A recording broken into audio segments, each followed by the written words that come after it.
E aí, gente, tudo bem? Aqui estamos mais uma vez para falar a respeito de assuntos importantes que vocês perguntam. Dessa vez, estamos aceitando perguntas também nos comentários. Então, se você tem a sua pergunta, mande aqui nos comentários desse vídeo para a gente selecionar e responder. Lembrando que a gente sempre pede que sejam perguntas que eu possa responder, que sejam da minha área. Eu trabalho com teologia sistemática, identidade adventista, doutrinas adventistas, desenvolvimento histórico, e a proposta desse canal aqui é lidar com a fé no mundo contemporâneo. Bom, o Alex Trindade fez uma pergunta muito interessante relacionada a adventistas e fundamentalismo. Por que nos acusam de ser fundamentalistas?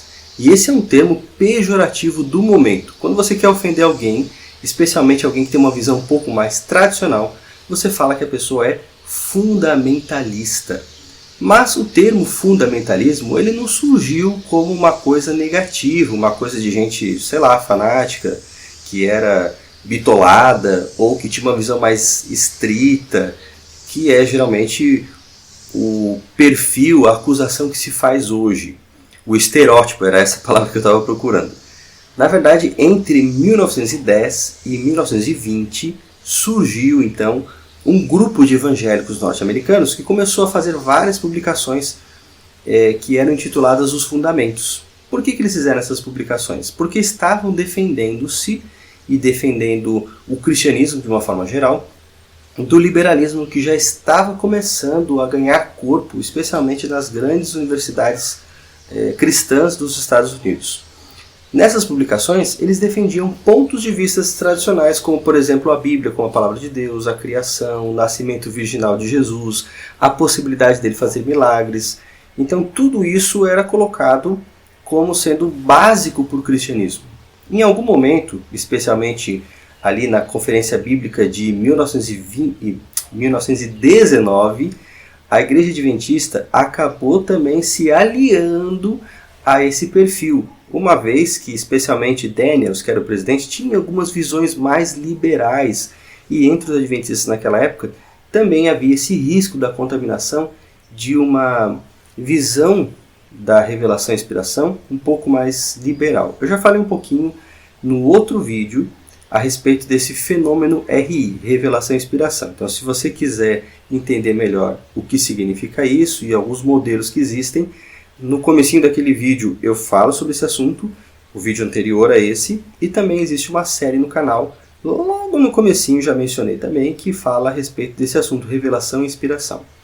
Seja como for, então, em algum momento os adventistas se identificaram com isso, exceto que alguns pontos do fundamentalismo que se tornou depois muito forte entre os evangélicos tradicionais e o movimento evangelicalista norte-americano, alguns pontos são diferentes daquilo que os adventistas acreditam, especialmente a visão de revelação. Os adventistas têm uma ideia um pouco mais dinâmica de revelação e inspiração.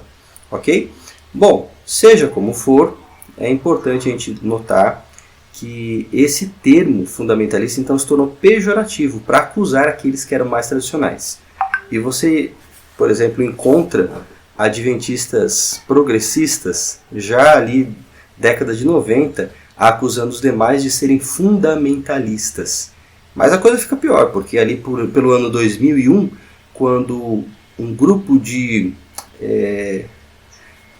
terroristas islâmicos da Al-Qaeda ataca os Estados Unidos, o termo fundamentalista ganha esse contorno de violência, de gente que é tão fanática a ponto de matar, de perseguir, de ser agressiva. Então essa conotação de ser fundamentalista não passou a ser mais a respeito de pessoas atrasadas, intelectualmente limitadas, bitoladas, mas agora também pessoas violentas, agressivas, potencialmente perigosas. No meio de tudo isso, os adventistas, agora, com esse aumento do progressismo, especialmente no Brasil, recebem também essa crítica.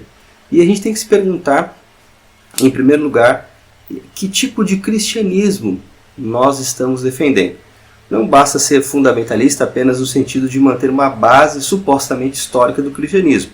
A gente já falou aqui em vários vídeos do canal que a base cristã ela foi marcada pela tradição, que tem influência do pensamento grego. Então, quando, por exemplo, C.S. Lewis escreve Cristianismo Puro e Simples, e logo de cara, na introdução, ele fala que vai tentar defender não uma versão específica do cristianismo, mas um cristianismo histórico, a gente tem que entender que nem sempre cristianismo histórico é cristianismo bíblico.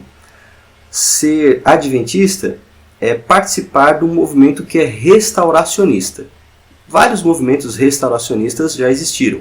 E a característica do restauracionismo é justamente buscar um cristianismo tão puro, tão livre das influências externas da filosofia, da cultura, que seja equiparado àquele que se viveu logo no início, nos tempos do Novo Testamento, por exemplo.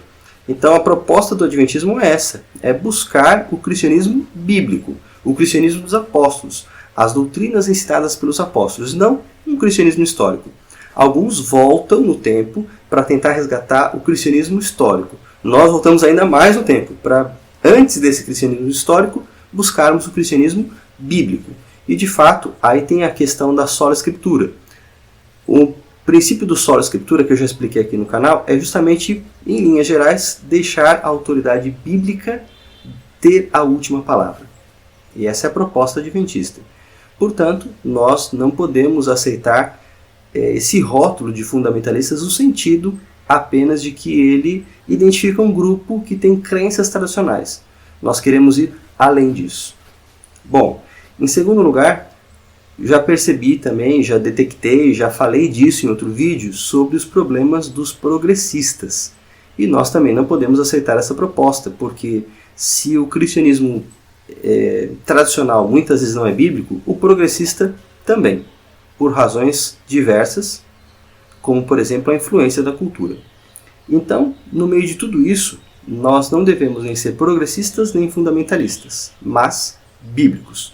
Bom, nesse vídeo eu fiz uma tentativa aqui de responder a questão de uma forma um pouquinho mais simples, mais direta, e também a pergunta era um pouco menos complexa. E eu queria saber de vocês se esse formato com perguntas com respostas mais objetivas seria também ideal nesse esquema de responder perguntas. Não se esqueça de curtir esse vídeo, de deixar o seu like aqui e compartilhá-lo com outras pessoas nas suas redes sociais. Um forte abraço, Deus abençoe você.